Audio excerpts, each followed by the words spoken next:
ایک خاتون حضرت داؤد علیہ السلام کی خدمت میں حاضر ہوئی اور عرض کیا، اے خدا کے نبی، آپ کا پروردگار عادل ہے یا ظالم؟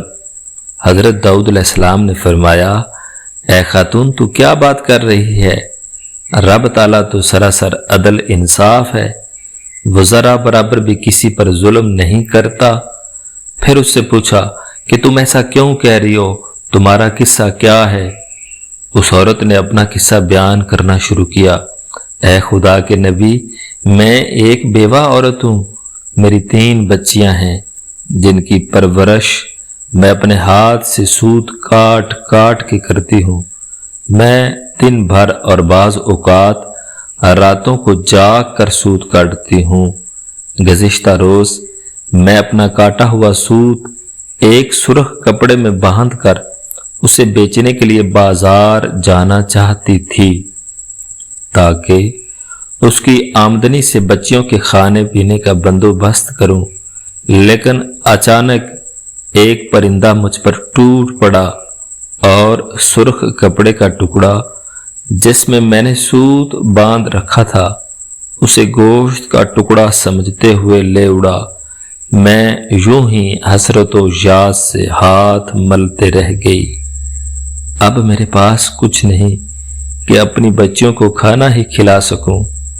ابھی وہ خاتون حضرت داؤد علیہ السلام سے اپنی داستان بیان کر رہی تھی کہ اتنے میں آپ علیہ السلام کے دروازے پر دستک ہوئی۔ حضرت داؤد علیہ السلام نے آنے والوں کو گھر میں داخل ہونے کی اجازت مرمت فرمائی۔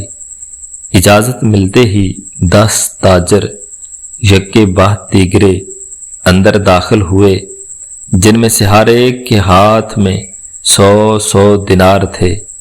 تاجروں نے عرض کیا، خدا کے نبی، ہمارے ان دیناروں کو ان مستحق تک پہنچا دیں۔ حضرت داؤد علیہ السلام نے پوچھا، میرے پاس یہ مال حاضر کرنے کا سبب کیا ہے؟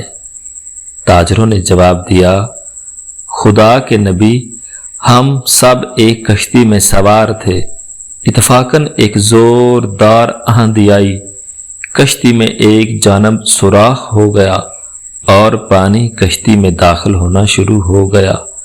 موت ہمیں سامنے نظر آ رہی تھی۔ ہم نے نظر مانی کہ اگر رب تعالی ہمیں اس طوفان سے نجات دے دے تو ہر شخص 100 دینار صدقہ کرے گا۔ اب پانی کشتی میں تیزی سے داخل ہونے لگا، ہمارے پاس کوئی ایسی چیز نہ تھی جس سے اس سوراخ کو بند کر سکیں۔ ادھر ہم نے نظر مانی، ادھر رب تعالیٰ نے ہماری مدد کا بندوبست کر دیا۔ ایک بہت بڑا پرندہ منڈلاتا ہوا کشتی کے اوپر آ گیا، اس کے پنجے میں ایک سرخ رنگ کی پوٹلی تھی۔ اس نے دیکھتے ہی دیکھتے پوٹلی کشتی میں پھینک دی۔ ہم نے لپک کر اس پوٹلی کو پکڑا، اس میں کاٹا ہوا سوت تھا۔ ہم نے فوراً اس سے کشتی کا سوراخ بند کیا اور اس میں داخل شدہ پانی کو ہاتھوں سے باہر پھینکا۔ تھوڑی دیر بعد طوفان تھم گیا اور یوں ہم موت کے منہ سے واپس آئے ہیں۔ اب یہ صدقے کی رقم آپ کے ہاتھوں میں ہے، آپ جسے چاہیں اسے دے دیں۔ یہ قصہ سن کر حضرت داؤد علیہ السلام اس بیوہ عورت کی طرف متوجہ ہوئے اور فرمایا، پروردگار تیرے لیے بحر و بر میں تجارت کر رہا ہے اور تو ہے کہ اسے ظالم گردان رہی ہے۔ پھر آپ علیہ السلام نے وہ دینار اس خاتون کے حوالے کرتے ہوئے فرمایا، جاؤ انہیں اپنی بچیوں پر خرچ کرو۔ دوستو، اگر آپ کو ویڈیو اچھی لگی ہے تو لائک، شیئر اور سبسکرائب ضرور کیجیے میری حوصلہ افزائی کے لیے۔